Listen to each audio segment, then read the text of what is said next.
Hi everybody. Okay, so I have some news. They're gonna have soap operas tomorrow. So they're having the Christmas episodes literally on Christmas Eve. Didn't know that, but okay, I can work with it. Alright. So today, why not? There were two stories. Um Tracy and Lily were talking because Tracy is Colleen's mother, who I didn't know. Colleen is one of those characters that was there for a little bit of time and then she unalived for some reason, and then, you know. So, in case you know the story, you don't know the story. Um, like, you had to be there, which I wasn't, so oops. Um, okay. But they kind of talked about her a little bit today. And then Tracy was talking to Lily about Cain.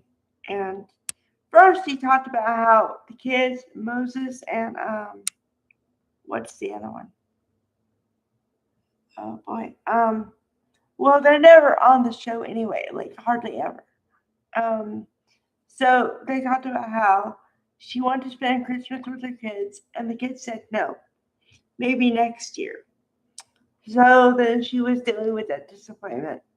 Um, Trace spent the whole time talking Lily into giving Cain another chance, which, okay, there are several reasons I don't agree with this. Um, First, top of the list, lazy writing, okay? Because you can't put Lily with anybody else, apparently. So you put her back with her ex-husband. Okay. Apparently they had a falling out 6 years ago when Daniel Goddard left the show. And they didn't really talk about what happened in the last 6 years, except to say that Cain turned into a completely different person and gave himself the alter ego and all the other stuff, right? So then magically, I guess Lily is supposed to forgive him for all that stuff and come running back in his arms. And first of all, you think that two principles are going to happen here. That Lily is going to run into his arms, and then also that he wants Lily to run back in his arms. Now, if it was like a month ago, I'd say yes, because Cain was so desperate to want Lily back. He was willing to do anything, and I mean anything, to get her back. And I said, please pick yourself up off the floor. When a woman says, no, I don't want you, no, I don't want to reunite, the word no is a complete sentence. Don't try anymore. Um, but okay. So then, kind of juxtaposed with that, uh, Phyllis is trying to, I don't know, convince Cain that she can. Okay, here's her plan. See if you agree with this. She's going to steal back the AI software from Victor, take over Newman, Enterprises or whatever, and run them herself. Only she wants Cain to help her in the way of he's supposed to be the fall guy if it doesn't work out. hmm So, yeah, okay. I don't see that going well because let's face it. I am in the camp of Phyllis needs a win. Phyllis has needed a win for a long time. Okay, but for Phyllis to get a win on this score, it's gonna have to be a Christmas miracle. You believe in Christmas miracles? Okay, if it happens like that, it's going to have to be a Christmas miracle. Legit. So I don't see that happening. I see it imploding in Phyllis's face. So Okay. And then tomorrow, the reason I found out tomorrow's going to be Christmas episodes is because, well, number one, everyone's talking about it kind of. Like today is the build up for tomorrow.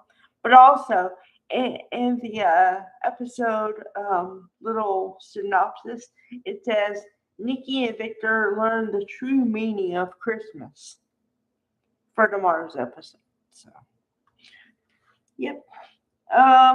Okay. I covered everything. Okay. So, oh, the funny part. Okay, there's always a funny moment, like one funny moment per episode. The funny moment was kind of twofold, actually. Okay, so Sharon and Nick are calling Noah's phone repeatedly, right? And usually they would get all nervous and like, why isn't he answering the phone? And Nick says, well, maybe he's trying to show Sienna a good time. Or maybe he's just trying to show her the sights. Meanwhile, Noah is passed out or knocked out on the ground somewhere, and we don't know where Sienna is. Now Sienna is the one missing. Um, okay, I'm going to try to speak to the writers here. Okay, there's 2 points I want to make here. One, I have been a long time viewer, which means I know when a story is coming at me. And when I can figure it out before you tell me it, not a good combo. Number two, because of the aforementioned reason, please write scripts that I can't figure out what's going to happen way before it's supposed to happen. Please and thank you, because it's no longer fun to watch when you're like, okay, somebody's going to go missing. Like, whenever there's a Sharon and Nick thing now, okay, there's going to be some tension. There's going to be the moment where they might get back together, but no. And then there's going to be some tension because something happens with the kid. So then she feels sorry, and then they work together. He gets hurt, and somehow miraculously saved, and bada bing, next story. Or recently, it's been somebody's missing, and they don't know where the person is. So then it takes them 6 months to find somebody. Not good. Yeah. Okay. So what I was saying is, so now Sienna really is in trouble, only they don't know because they're blind, right? Okay. So then I guess somehow Noah wasn't supposed to answer his phone. He does. And what are they calling it? Matt Clark was on the other end of the line, right? And he pulls back from the past about how his parents are, and they said, "Well, I don't know how they raised you because apparently you think that just jumping from affair to affair to affair is the way to go, and whatever." So then Noah says, "Well, at least I don't treat people like property like you do." So that was kind of a good moment. Okay, that's all I got. All right. Bye, everybody.